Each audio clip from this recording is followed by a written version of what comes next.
하나님 말씀은 사도행전 1장 1절부터 5절까지 말씀입니다. 사도행전 1장 1절부터 5절까지 말씀 교독하겠습니다. 제가 먼저 읽습니다. 데오빌로여, 내가 먼저 쓴 글에는 무릇 예수께서 행하시며 가르치시기를 시작하심부터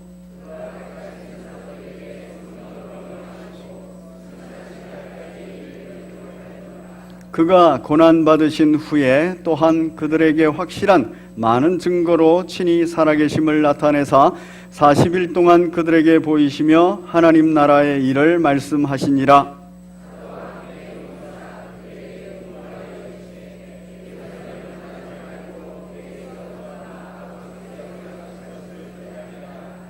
함께 읽습니다. 요한은 물로 세례를 베풀었으나 너희는 몇 날이 못되어 성령으로 세례를 받으리라 하셨느니라. 아멘. 우리 5절을 한 번 더 읽겠습니다. 시작.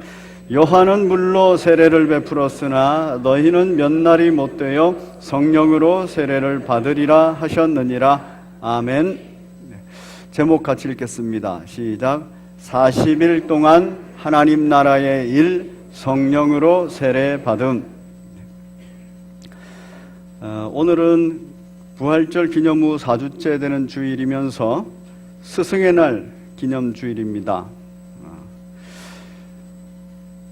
성경 못지않게 베스트셀러가 되고 있고, 그리고 스승이 되기 위한 책, 지혜의 책으로 알려진 유대인들의 책이 있습니다. 그 책이는 이름은 탈무드라고 하죠. 탈무드에 대해서는 참 많이 알고 있습니다. 교육에 관심이 있고 이런 분들은 다 알고 있는 내용입니다. 그 탈무드에서 스승이 될 수 있는 현명한 사람의 특징 7가지를 정의해놨습니다. 그 첫 번째가, 한번 여러분 7가지 들으면서 나는 스승이 될 수 있는가, 그런 자질이 있는가 한번 돌아보시기 바랍니다. 왜냐하면 저와 여러분들이 모두가 다 세상 앞에서 또 우리의 작은 모임, 공동체 앞에서 다 스승된 자들이기 때문에 그렇습니다. 첫 번째가 자기보다 더 현명한 사람 앞에서 이야기하지 않는다. 잘 듣는다는 얘기죠. 겸손에 대해서 얘기합니다. 두 번째는 동료의 말을 가로막지 않는다. 오래 기다릴 줄 아는 인내를 말합니다. 세 번째는 성급하게 답하지 않는다. 자신의 생각과 마음과 말을 절제하는 겁니다. 네 번째, 주제에 맞게 질문하고 간결하게 답한다. 굉장히 지혜에 관한 이야기입니다. 명철함에 관한 이야기입니다. 다섯 번째, 두서를 가려서 말한다. 뭐가 선이고 뭐가 훈지를 가려서 말할 줄 알아야 된다는 겁니다. 바로 분별력이 있어야 된다는 거죠. 여섯 번째는 제대로 듣지 못한 것은 이해하지 못했다고 말한다. 온유한 겁니다. 듣는 것을 중심으로 생각하고 마음 먹겠다는 것입니다. 바로 온유함입니다. 마지막 7번째는 진실을 인정한다. 내 주관적인 어떤 견해를 말하는 것이, 주장하는 것이 아니라 객관적으로 되어진 진실, 진리, 이 팩트를 인정한다는 것입니다. 그 역시 겸손이고 또 충성입니다. 어떻습니까? 여러분들은 한 7가지 중에서 몇 가지 정도 해당되십니까? 제가 이 7가지를 읽고 나서 갑자기 막 회개가 됐습니다. 왜냐하면 이 7가지 하나도 해당이 안 되더라고요. 다 7가지에 걸려서 문제가 돼 있더라고요. 그래서 나는 유대교의 랍비라 지도자는 절대로 못 되겠구나. 그런데 우리 기독교가 유대교보다 못해서 내가 말씀의 지도자가 됐고 내가 지금 목사가 됐는가? 그 비밀이 있더라고요. 바로 내가 하나님의 은혜로 예수님의 은혜로, 성령의 은혜로 그렇게 스승된 자리에 와 있더라고요. 유대교회는 성령이 없어요. 예수님을 인정하지 않습니다. 하나님만, 자기가 생각하는 하나님만 인정합니다. 그렇기 때문에 그 은혜로 되지 못하니까 하나님의 율법의 말씀만 가지고 그렇게 스승되는 자격이 있는 현명한 자 7가지로 정해놓은 거예요. 좋은 교훈입니다. 그러나 저와 여러분들은 이 자리에, 그러니까 이런 7가지 조건을 갖고 있지 못해도 교회학교 교사를 하고, 그리고 순장을 하고, 교구장을 하고, 저처럼 목사도 합니다. 왜 그러냐 하면은 성령께서 스승되셨기 때문에, 우리 주님만이, 우리 예수님만이 스승이시기 때문에, 우리 하나님만이 우리의 주인이시기 때문에, 그래서 나는 별로 중요한 존재가 아니에요. 나는 바로 그 말씀의, 가르침의, 지도의 통로자일 뿐인 겁니다. 그래서 내가 주님 앞에 서 있기만 하면 나를 통로자로 쓰시는 주님께서 스승으로 쓰시는 거예요. 교사로도 쓰시고, 순장으로도 쓰시고, 교구장으로도, 목회자로도 이렇게 쓰시는 겁니다.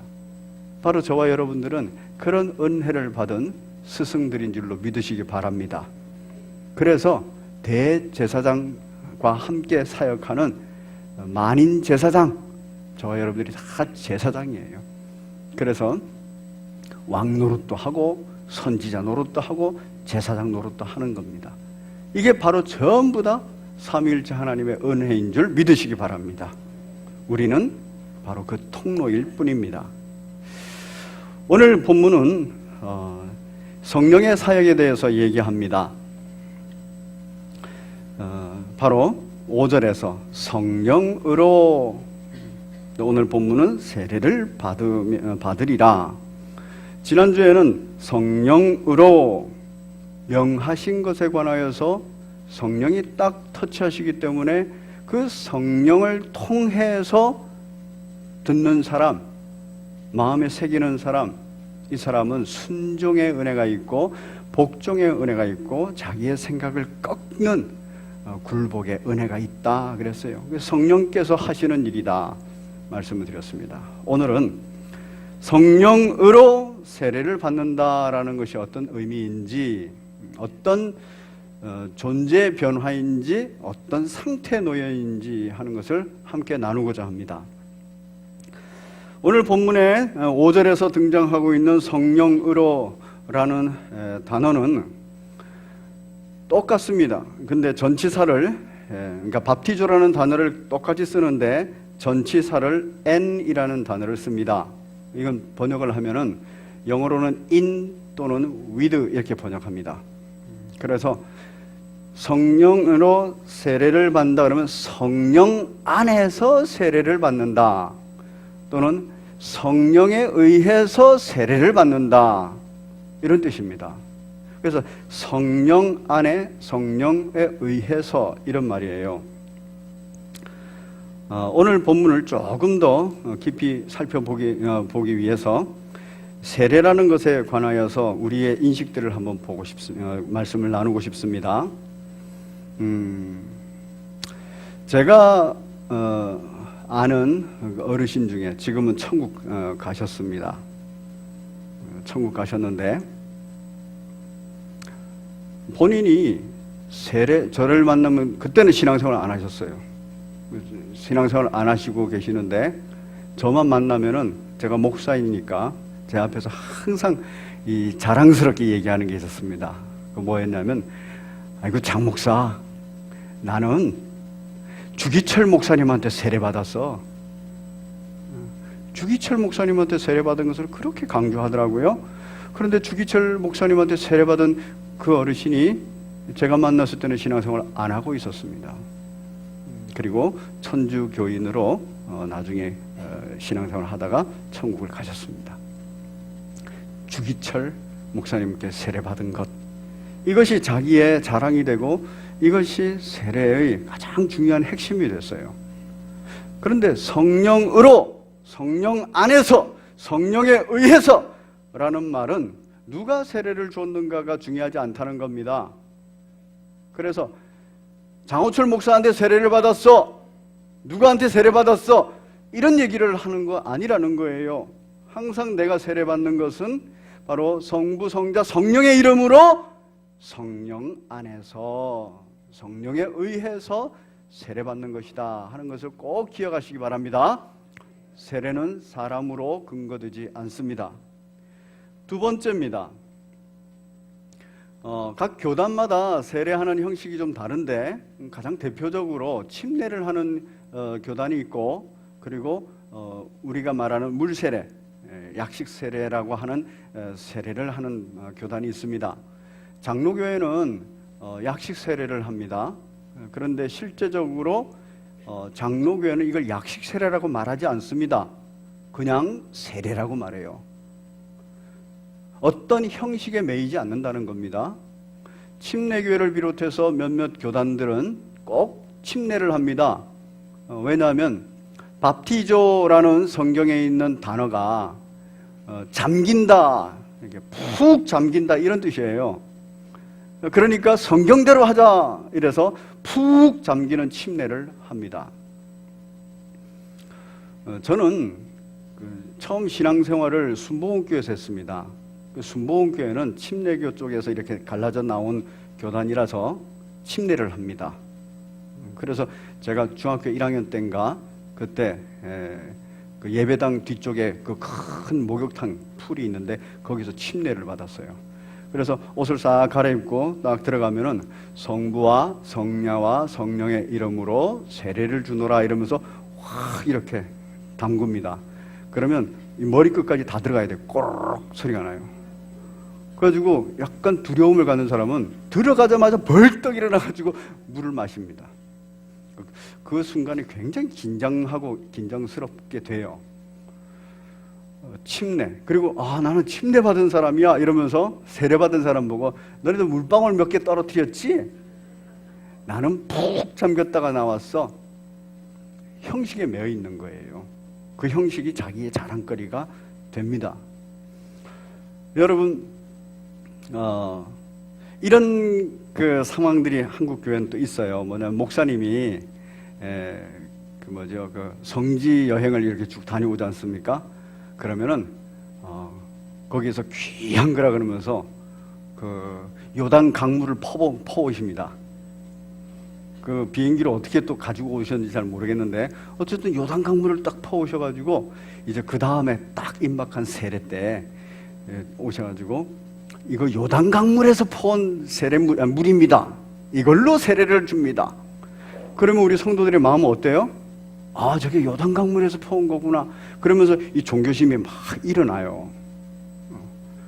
그것 때문에 더 은혜롭다 이래가지고 요단 강물을 퍼와가지고 이렇게 합니다. 그러면 그때만 은혜롭고 그 다음 때는 그 요단 강물이 없으면 어떻게 해요? 그렇죠? 은혜가 떨어져 버리지 않습니까?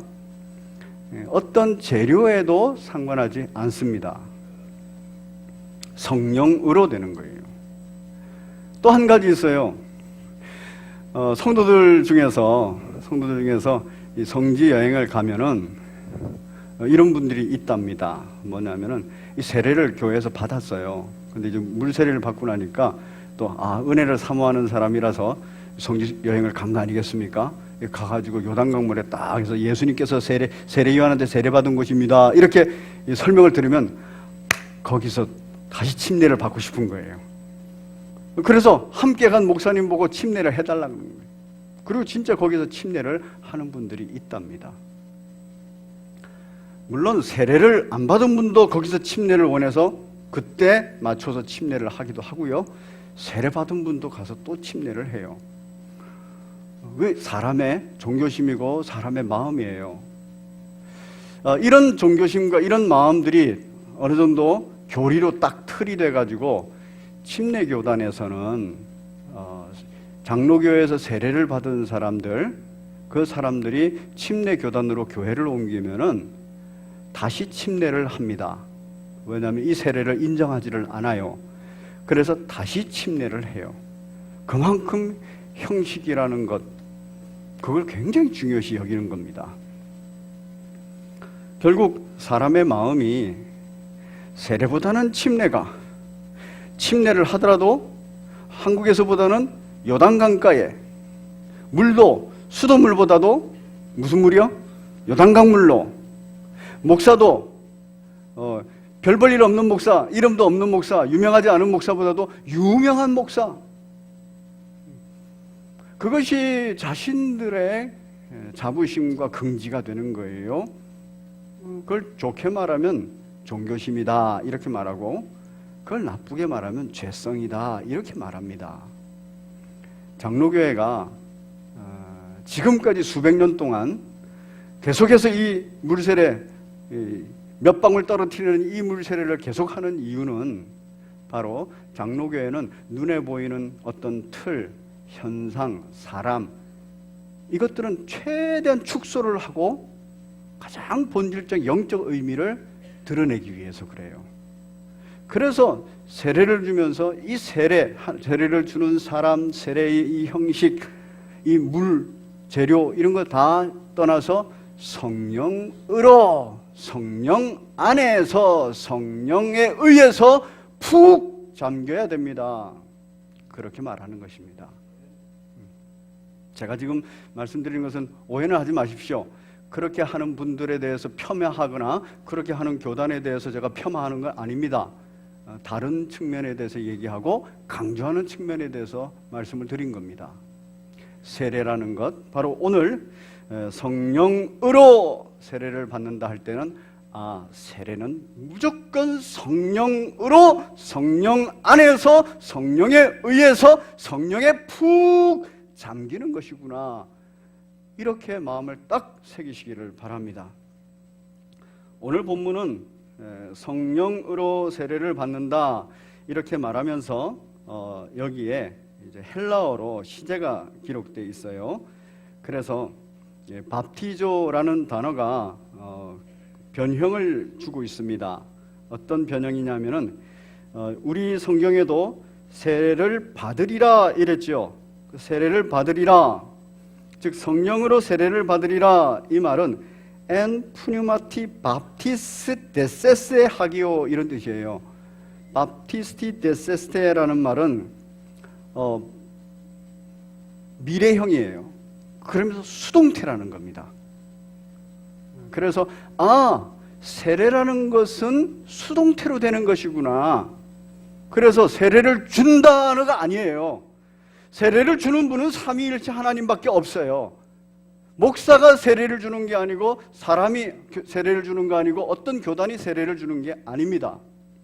세례는 받는 겁니다. 그래서 이게 수동태로 돼 있구나. 그래서 하나님으로부터 세례를 받는다, 예수님 이름으로 세례를 받는다, 성령에 의해서 성령 안에서 푹 잠겨서 세례를 받는다, 그런 뜻입니다. 아직까지 이제 이 부분에 대해서는 미래형으로 써 있어요. 그래서 이 부분은 사도행전 2장을 넘어가면은 이제 현재형으로 계속 진행이 됩니다.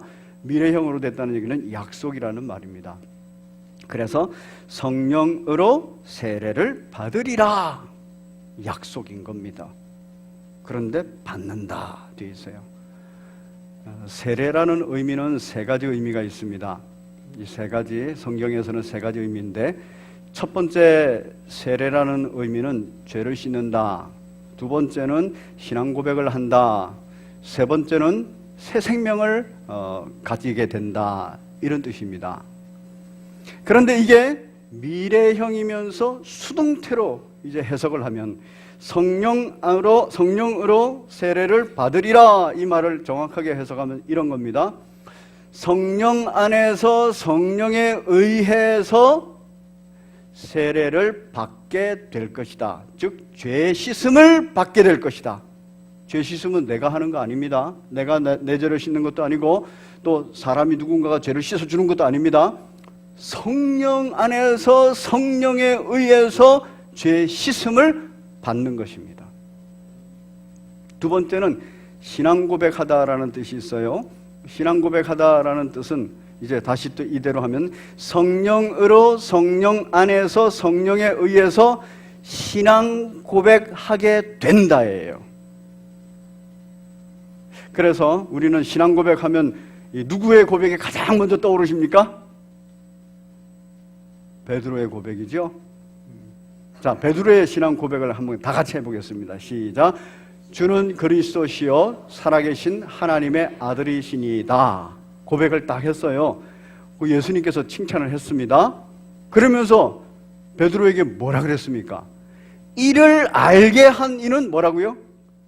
혈육이 아니요 하나님이라. 알게 됐다는 거예요. 그리고 고백됐다는 겁니다. 그래서 내가 고백한 게 아니구나. 사람이 누군가가 가르쳐서 고백한 게 아니구나. 바로 하나님께서 나로 하여금 고백하게 했구나. 하나님께서 성령을 통하여서 터치하시고 하나님께서 성령 안에서 세례를 받게 함을 통하여서 고백하게 했구나. 바로 그렇게 수동태로 이해가 되는 것입니다. 세 번째는 새 생명을 가지게 된다는 뜻이에요. 그럴 때는 내가 성령 안에서 예수 그리스도 이름으로 구원을 받아 새 생명을 얻게 됐구나, 이런 뜻이에요. 새 생명을 얻게 됐구나. 자, 죄 사함을 받게 된 거고요. 두 번째, 신앙 고백을 할 수 있게 된 거고요. 세 번째는 새 생명을 얻게 된 겁니다. 이게 오늘 본문의 수동태로 된 의미입니다.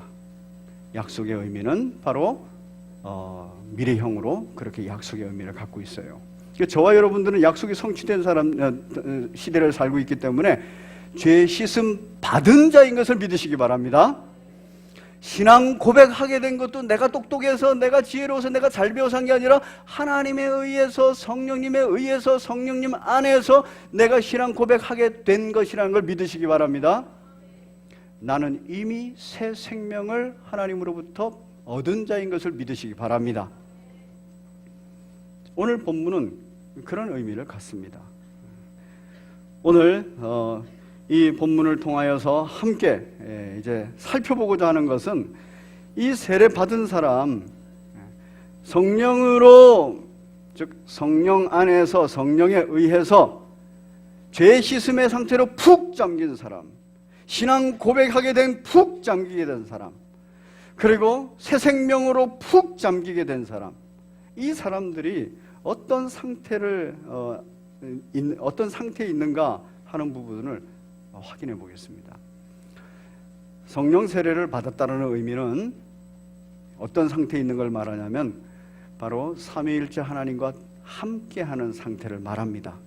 우리 주 예수 그리스도와 함께하는 상태를 말합니다.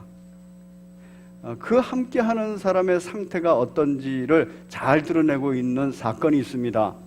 우리 누가복음 19장 한번 보겠습니다. 누가복음 19장 바로 삭개오 얘기가 나옵니다. 예수님께서 여리고로 들어가십니다. 왜 들어가시느냐 하면은 여리고성에 삭개오를 만나러, 삭개오를 구원하시려고 들어가시는 거예요. 예수님의 계획입니다. 그런데 이 삭개오가 어떤 사람이냐 하는 것을 성경이 아주 잘 표현하고 있습니다. 2절에 19장 2절에서 삭개오라 이름하는 자가 있으니 세리장이다. 세리일 뿐만 아니라 세리 중에서 우두머리 지도자인 세리장이다라는 말입니다. 그러면서 놓치지 않고 말하는 게 있어요. 그는 부자라. 왜 이 사람이 세리가 됐는지, 왜 이 사람이 세리장이 됐는지 그것을 극명하게 보여주는 거예요. 뭐냐면 돈 때문이라는 거예요. 부자가 되고 싶어서라는 겁니다. 그렇게 열심히 하다 보니까 명예와 권력을 얻었어요. 세리장이라는 명예와 권력을 얻었어요. 그런데 이 사람이 어떤 컴플렉스가 있는가 하는 것을 또 성경은 놓치지 않습니다. 3절에서 그가 예수께서 어떠한 사람인가 하여 보고자 하되 키가 작은 사람이다. 키가 작은 사람이다. 그래서 돌무화과 나무에 올라가야만이 예수님을 볼 수 있던 사람이다 하는 겁니다. 그의 컴플렉스, 이 컴플렉스를 보완하기 위해서 그는 돈을 집착했고 명예의 권력에 집착했던 겁니다. 이게 좋아했던 거예요. 그런데 우리 예수님께서 지금 삭개오를 만나러 여리고성에 가셨고, 삭개오, 그 무화과나무 있는, 돌 무화과나무에 올라가 있는 삭개오를 만나러 바로 그쪽으로 가셨어요. 그리고서 말씀하십니다. 삭개오야, 속히 내려오라. 성령을 통해서 말하는 겁니다. 성령을 통해서 명령하는 겁니다. 내가 오늘 내 집에 유하여야겠다. 그 얘기를 들은 삭개오, 그 얘기를 듣고 마음에 성령의 터치가 일어난 삭개오, 그는 순종합니다. 복종합니다. 굴복합니다. 근데 자원해서 하는 거예요. 그래서 6절에 급히 내려와 즐거워하며 영접했다. 이게 성령을 통하여서 우리 주님이 명령하셨고, 그것에 즐거이 자원해서 영접했다는 말입니다. 우리 주님이 이제 삭개오와 함께 집에 갔고, 삭개오와 함께 집에서 식사를 하게 됩니다. 사람들은 말이 많습니다. 그런데 주님과 함께하는 삭개오에게 바로 죄 씻음 받는 사건이 일어났고, 신앙의 고백이 일어났고, 새 생명 얻은 자의 그 생명력이 일어나 버린 거예요.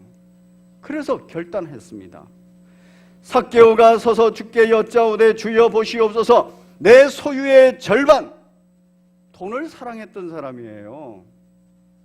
돈을 귀하게 여겼던 거예요. 그래서 부자가 된 사람이고 세리가 되고 세리장이 됐던 사람이에요.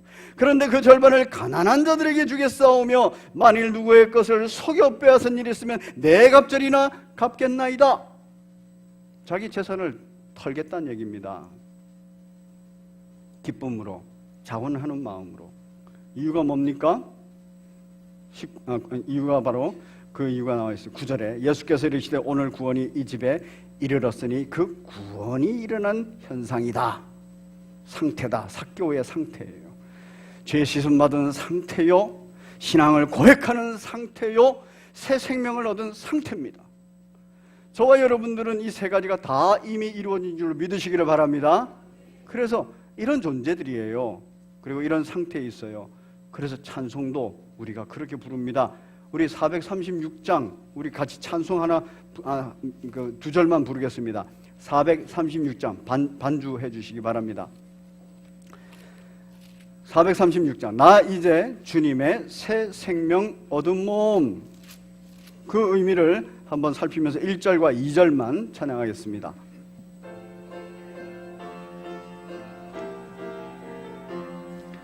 나 이제 주님의 새 생명 얻은 몸, 옛 것은 지나고 새 사람이로다. 그 생명 내 맘에 강같이 흐르고 그 사랑 내게서 해같이 빛난다. 영생을 누리며 주 안에 살리라. 오늘도 내일도 주 함께 살리라. 주 안에 감추인 새 생명 얻으니 이전에 줬던 것 이제는 값없다.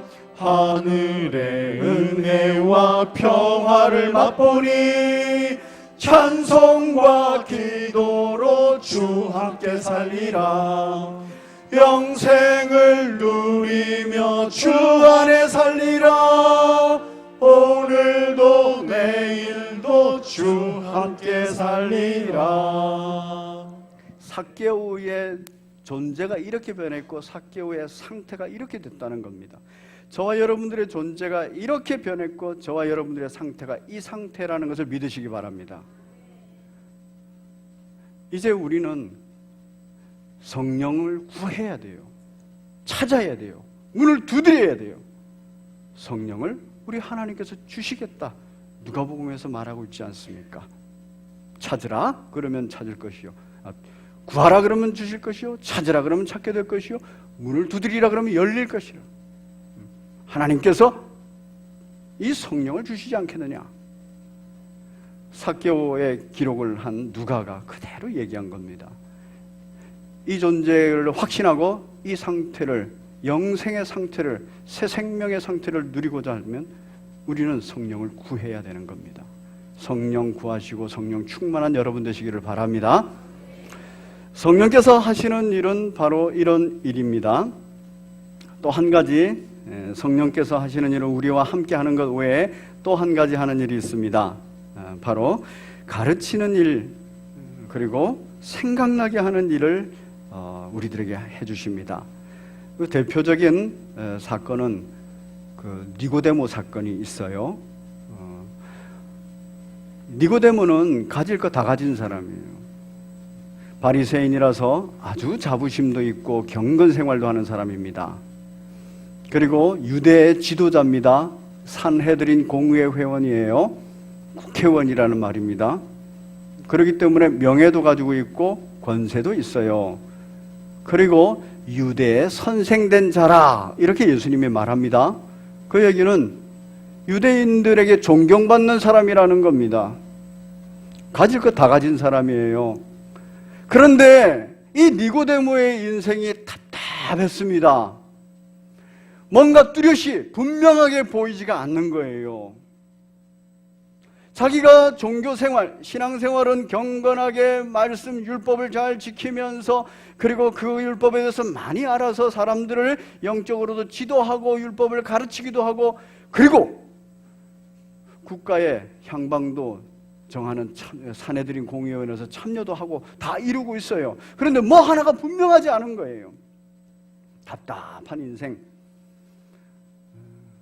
안개 낀 그 길을 걷는 것 같고, 또 하얀 연기가 자욱한 그 길을 걷는 것 같은 인생인 거예요. 우리 주변에 또는 여러분들 중에 그런 상태에 있는 분들 계시지 않습니까? 사람은 원래 한치 앞을 내다보지 못하는 사람입니다. 그런데 주 안에서 분명하게 보고 분명하게 걷는 사람들이 바로 그리스도인이에요. 그런데 주 앞에서 분명하지 못하고, 그래서 분명하게 걷지 못하는 그런 상태에 오래 있으면은 종교 생활을 하고 있는데 막막하고 답답하고 이래요. 니고데모가 그런 사람입니다. 그래서 자존심 다 내려놓고 누가 볼까봐 창피해서 한밤중에 예수님을 찾아왔어요. 예수님 착 보고 알았어요. 너 인생이 답답하구나. 하나님의 나라를 보고 싶은데 그게 지금 너희 속에 뚜렷이 안 보이고 뚜렷이 안 들어오는구나. 그래서 인생이 답답하고 인생이 지쳐있구나. 여러분, 세상에 매몰되어 있으면 딱 그렇게 됩니다. 지금 니고데모는 바리새인이라는 그 종교의 틀 안에 매몰되어 있어요.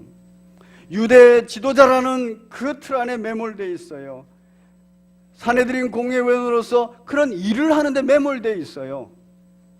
하나님의 나라를 보고 싶은데 하나님의 나라를 보고자 하는 정확한 그 길을 알지 못하고 있어요. 그래서 답답한 겁니다. 우리가 세상 일에 매몰되어 있으면 그렇게 답답한 인생 삽니다. 돈에, 명예에, 권리에게, 때로는 가정에만, 때로는 직장에만, 때로는 자기 친구들 관계에만 이렇게 매몰되어 있으면 신앙생활이 답답합니다. 뭔가 팍 뚫리는 그런 은혜가 없어요. 기쁨과 감사가 자꾸 사라집니다. 니고데모는 예수님을 찾아왔어요. 예수님께서 말씀하십니다. 물과 성령으로 거듭나지 않으면 하나님 나라를 볼 수가 없다 그랬어요. 여기에서 말하는 성령으로는 지금 우리가 보고 있는 성령 세례를 말합니다. 여기서 말하는 물이란 말은 세례 요한이 준 물 세례를 말하는 게 아니에요. 그 성령 세례를 상징하는 물 세례, 씻음의 물 세례를 말하는 겁니다. 그래서 여기서 말하는 물과 성령 할 때 물이라는 것은 오늘날 장로교에서 하는 물 세례와 같은 겁니다. 죄의 씻음을 받지 않으면 천국을 보지 못한다. 신앙 고백을 정확하게 할 수 없으면 천국을 보지 못한다. 예수님에 대한 신앙 고백을 말하는 거예요. 새 생명을 얻지 못하면 거듭나지 아니하면, 중생하지 않으면 하나님 나라를 못 본다. 그렇게 가르쳤어요. 그러니까 니고데모가 감이 없으니까, 아니 제가 거듭나려면 어머니 뱃속에 또 들어갔다 나와야 됩니까? 참 답답하구나. 유대의 선생이라고 하는 너가 그것도 모르느냐? 그랬어요. 우리의 신앙생활이 그럴 수 있습니다. 세상에 매몰되어 있고 육신에 매몰되어 있을 때 우리의 신앙생활이 교사도 하고 순장도 하고 교구장도 하고 영적 지도자로 서 있어도 내 신앙의 상태는 이렇게 안개 낀 길을 걷는 답답함, 연기가 자욱한 이 길을 걷는 답답함이 있을 수 있어요. 그때 우리는 다시 회복해야 돼요. 아, 나는 이미 성령으로, 성령 안에서 성령에 의해서 세례받은 사람이지. 그렇기 때문에 나는 죄 씻음 받았고 신앙 고백도 할 수 있게 됐고 새 생명을 얻었지. 그러면 이제 나는 천국을 향하여서 뚜렷이 보고 천국을 향하여서 뚜렷이 그 발걸음을 걷는 사람이야. 그리고선 천국을 향해서 가지치기를 다 하는 거예요. 세상의 일, 육신적인 일들을 다 가지치기를 하고 주님을 향해서만 뚜렷이 보고 하나님만 바라보면서 예수님과 함께 성령님의 보호인도로 쫙 가는 겁니다. 그러기 위해서 뭐 해야 됩니까? 성령 충만해야 돼요. 그래서 구하라, 찾으라, 문을 두드리라 이렇게 말하는 겁니다. 참으로 겸손하게, 참으로 열정적으로 기도하시는, 성령을 구하시는, 그래서 성령 받으시는 여러분, 성령 충만한 여러분 되시기를 바랍니다. 성령 충만할 때 말씀이 충만해서 그 가르침이 분명하게 들어오는 거예요. 성령님은 또 생각나게 하는 은혜가 있습니다. 그 생각나게 하는 은혜가 있는데 그 은혜의 대표적인 그런 사건은 베드로가 그런 일이 있었습니다. 우리 사도행전 10장과 11장을 한번 보겠습니다. 사도행전 10장에 보면은 가이사라에 고넬료라고 하는 군대 백부장이 살고 있었는데 이 백부장에게 그 하나님이 나타나셔가지고 베드로를 불러라 이렇게 됐어요. 그리고 기도를 받고 가르침을 받고 성령을 받아라 이렇게 얘기를 했습니다. 그런데 그와 동시에 10장 그와 동시에 베드로에게도 나타납니다. 그리고 이제 베드로가 환상을 보게 돼요. 어떤 환상이냐? 하늘에서 보재기 같은 그릇이 내려옵니다. 이 보재기가 아니에요. 보재기 같은 그릇이라고 성경이 기록하고 있습니다. 그런데 그 그릇 안에는 구약시대 때 먹지 말라고 하는 것들이 다 들어가 있어요. 그런데 먹으라 그럽니다. 베드로가 얘기합니다. 아, 저 못 먹겠습니다. 이거는 먹지 말라 하는 음식이고, 그리고 말씀의 가르침도 그러했고, 그리고 우리 유대교의 전통에도 그러하고, 저는 어릴 때부터 이거를 먹지 않는 것이 몸에 다 습관적으로 익어져 있습니다. 그래서 나는 먹지 않겠습니다. 두 번째 다시 나타나서 똑같은 말씀을 하세요. 그러면서 뭐라 그러시냐면, 하나님이 깨끗게 하셨는데 너가 뭐라 그러느냐? 우리들은 어떤 일로 인하여서 얽매여 살고, 그리고 어떤 일로 짐을 지고 사느냐 하면은 내 습관, 내 종교적인 습관, 내가 배워온 가치관, 한국이라는 독특한 나라에서 자라면서 생긴 문화, 그 속에 있는 한국 기독교의 아주 독특한 문화들이 있어요. 그 습관들이 있어요. 그것에 대해서 우리는 자유하지를 못하게 됩니다. 그런데 사도행전 11장에서는 분명히 말합니다. 11장 12절을 같이 한번 읽어보겠습니다. 9절을 같이 읽습니다. 9절 시작. 또 하늘로부터 두 번째 소리가 있어 내게 이르되 하나님이 깨끗하게 하신 것을 내가 속되다 하지 말라 하더라. 우리 하나님께서 예수 그리스도 안에서 우리들에게 말씀하신 것 오직 믿음으로 구원받는다 이랬어요. 유대인이든 헬라인이든 할례를 받아야 된다, 선행을 해야 된다, 이런 거 아니라는 거예요. 오직 믿음으로 하면서 정확하게 얘기했어요. 그리고 헬라인 구분하지 말아라, 유대인 구분하지 말아라, 그렇게 얘기했어요. 하나님이 깨끗게 하셨다는 거예요. 바로 10절에서 이런 일이 3번 있은 후에 하면서 12절 같이 봅니다. 시작. 성령이 내게 명하사 아무 의심 말고 함께 가라. 예, 됐습니다. 함께 먹고 함께 가라. 이방인들과 함께 먹고 이방인들과 함께 가라. 함께 해라. 이런 말이에요.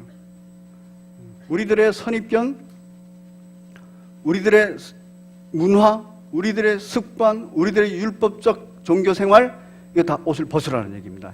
옛 것은 지나고 새 것이 됐다는 거예요.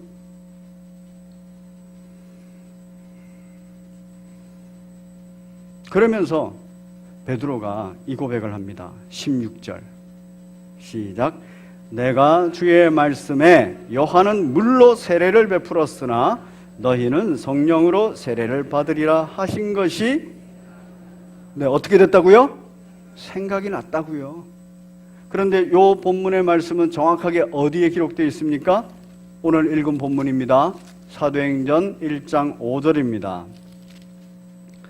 1장 5절에 요한은 물로 세례를 베풀었으나 너희는 몇 날이 못되어 성령으로 세례를 받으리라 하신 그 예수님의 말씀이 지금 고넬료의 집에 이루어졌다.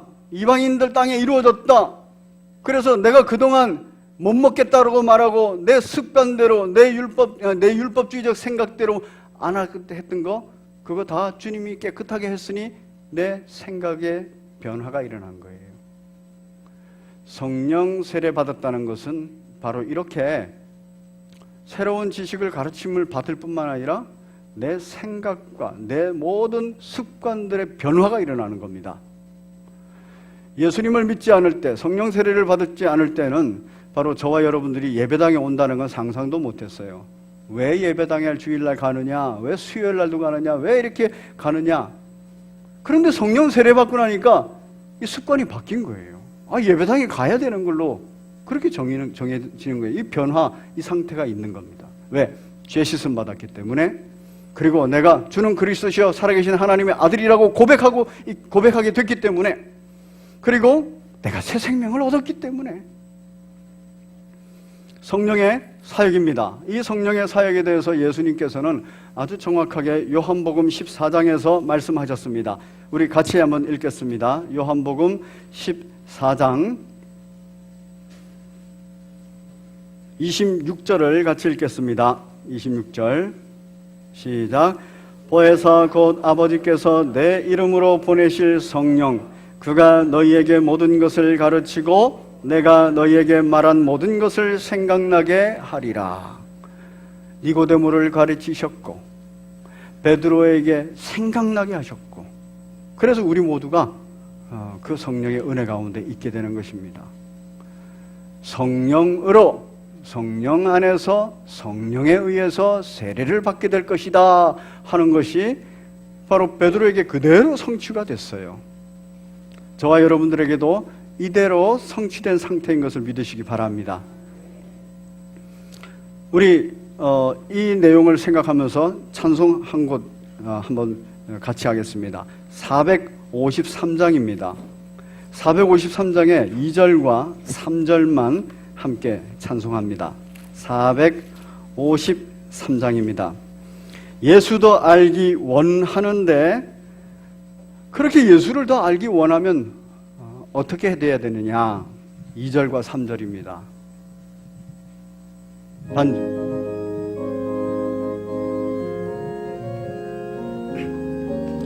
성령이 스승되셔서 진리를 가르치시고 거룩한 뜻을 깨달아 예수를 알게 하소서. 내 평생의 소원, 내 평생의 소원, 대속해 주신 사랑을 간절히 알기 원하네. 성령의 강화 받아서 하나님 말씀 배우니 그 그 말씀 한 절 한 절이 내 맘에 교훈되도다. 내 평생의 소원, 내 평생의 소원, 대속해 주신 사랑을 간절히 알기 원하네. 이를 위해서 우리는 기도해야 돼요. 구하라 그러면 주실 것이요, 찾으라 그러면 찾게 될 것이요, 문을 두드리라 그러면 열릴 것이니, 구하는 이에게 주시고 찾는 이에게 찾게 될 것이고 문을 두드리는 이에게 열릴 것이라. 아버지께 그걸 구하면 너를 사랑하는 아버지께서, 전지전능하신 아버지께서 성령을 주시지 않겠느냐. 오순절 기념하면서 성령 강림절 기념 기간을 보내고 있습니다.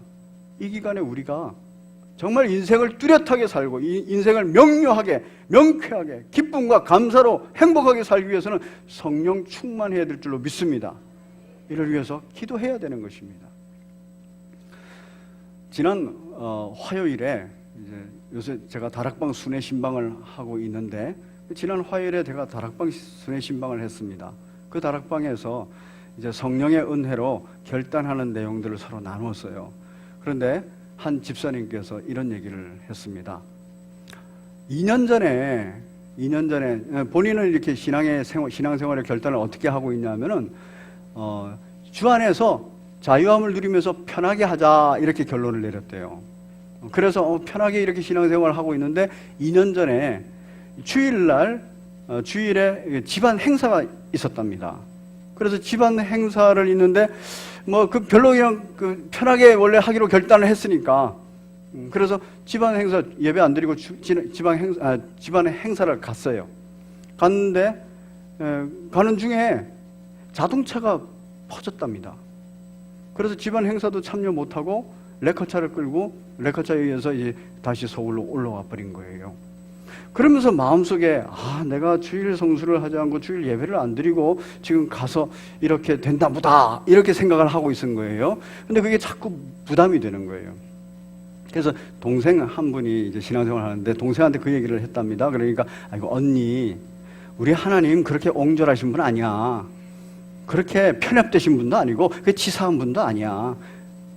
우리 하나님 그거 다 아무 그런 게 개념치 않는 분이니까 편하게 마음 먹어라, 자유하라 그랬어요. 그래서 그렇구나. 그래서 자유를 했다는 거예요.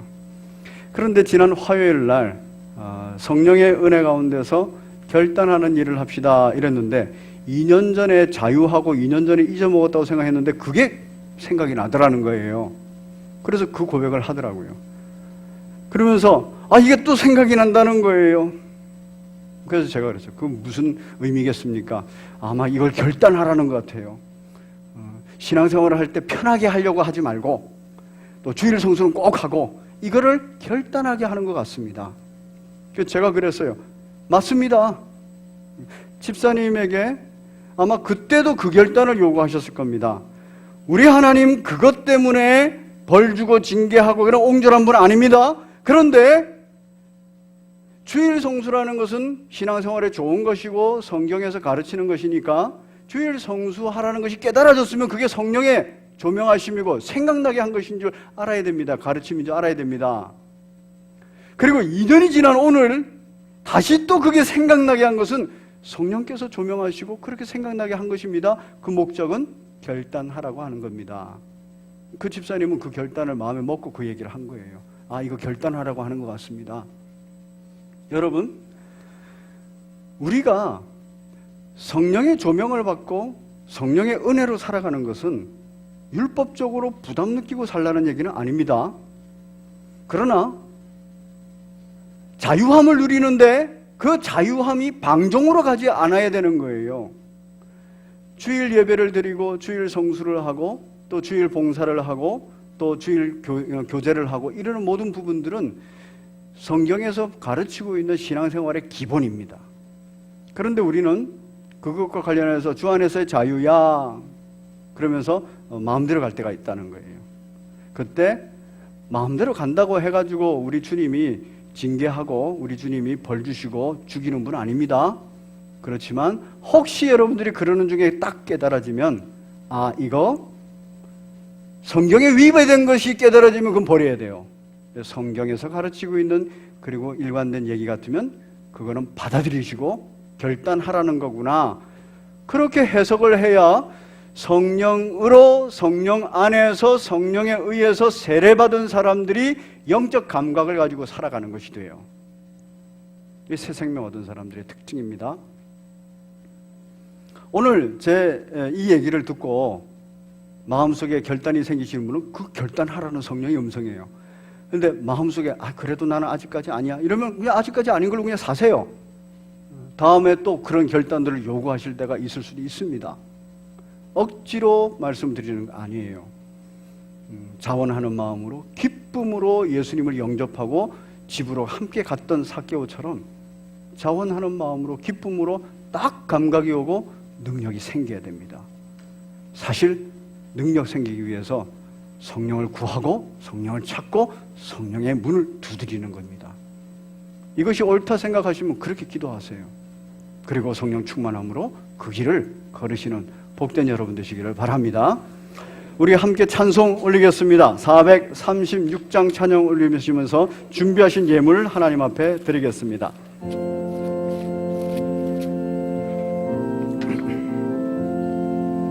나 이제 주님의 새 생명